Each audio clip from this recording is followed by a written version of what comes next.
Shalom. Shalom, everyone. Shalom. Hope everyone having a wonderful evening. My name is Moshiach.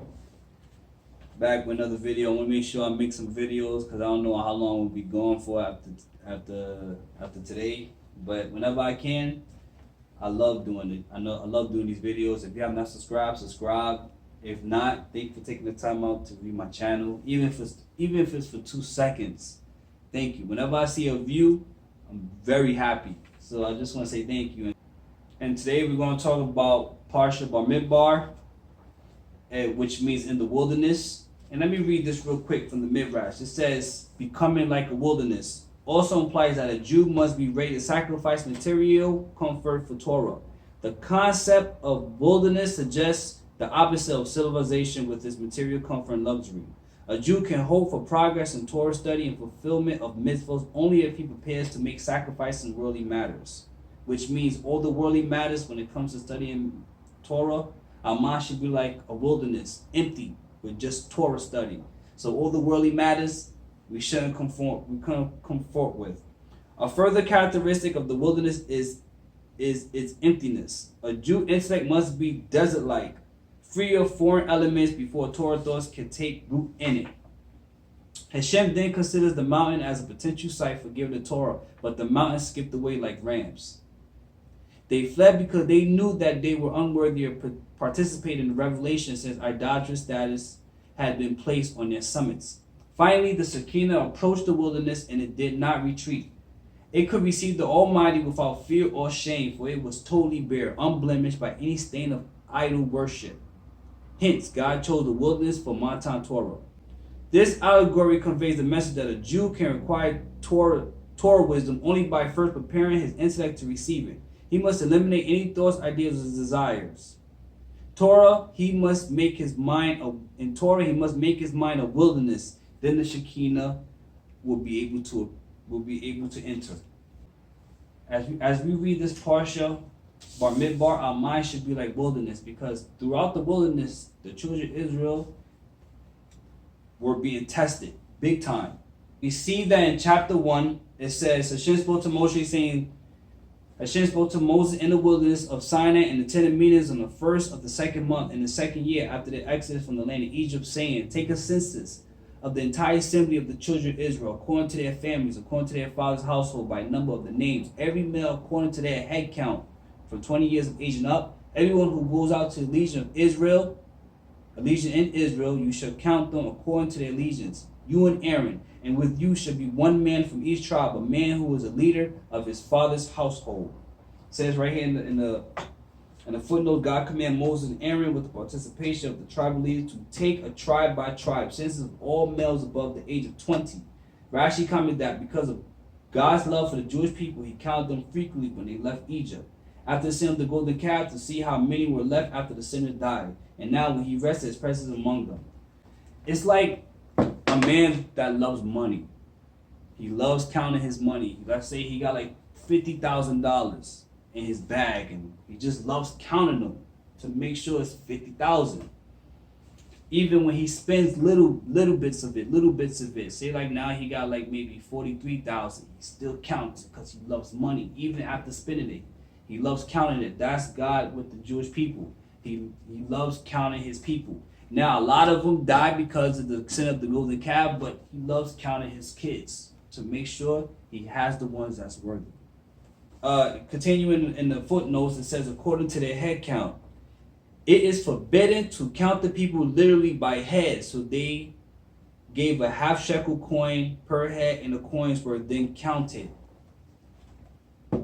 This reminded me of King David in 2 Samuel 24:10 when he counted his men without giving a shekel.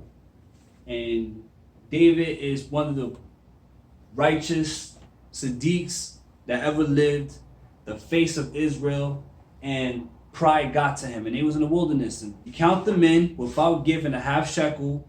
He counted them by head, and he was punished for that because he was showing some kind of pride. Remember, they're in the wilderness. This is a test. The Satan got to him, and he got punished for that because that was something he wasn't supposed to do. He's supposed to give them a shekel because now he showed pride, and God hates people with pride. He hates that. Not ever have any pride in you thinking you can do whatever you want. Or I don't need to keep the mitzvahs. I don't need to keep the commands. I got Jesus. That's pride. You have to humble yourself always. It also says in the footnotes, take a census. The literal translation, lift up the head, has two possible implications, one positive and one negative. It can mean that people will be uplifted in an exalted level, or it could mean that their heads will be removed from them, as Joseph used the term when he predicted that Pharaoh's baker would be executed in Parashas 40:13-19. Here too, the term suggests to the people that if they were worthy, they would be uplifted, but if not, they could suffer greatly. The children of Israel was going to prepare themselves to go into the land. So Hashem had to make sure he got the right count for the people who was elevated and the people who is not, because they was going to prepare themselves for a military campaign to take over Israel. So he had to know who was greatly elevated and who was not. Pride, another person also showed a sign of pride, Korah, when he was trying to replace Moshe and was so filled with pride that he wanted to take his spot and say, what makes you the man? What makes you the righteous dude? What makes you the man? Why are you the leader? He was dealt with quick because he showed that pride, and that shows you God hate pride. Go to chapter 2, the formation, and it says, Hashem spoke to Moses and Aaron, saying, the children of Israel shall encamp, each man by his banner, according to the insignia of their father's household at a distance surrounding the tent of meeting. Shall they encamp. Those who encamp in front at the east shall be the banner of the camp of Judah, according to their legion, and the leader of the children of Judah is Nashon, son of Amminadab, and his legion and their count are 64,600. We know that the formation looks like a cross. It looks like the stake where the Moshiach died, and it shows you a sign of the Moshiach in this formation, which is amazing. It's amazing. It's the sign of a cross. So what does this formation signifies? It says here in the Midrash, B'nai Israel perfectly envisioned the Deglim, which is the banner, at Mount Torah. They received the Shekinah descending upon Har Sinai, accompanied by 22,000 chariots of angels that were close to the Shekinah, and vast numbers of additional chariots surrounded them. So as they go about this formation, there's 22,000 chariots of angels from up above guiding them. The angels were grouped around the Shekinah as 4 divisions flying different flags. To the right south was the angel of Michael's division.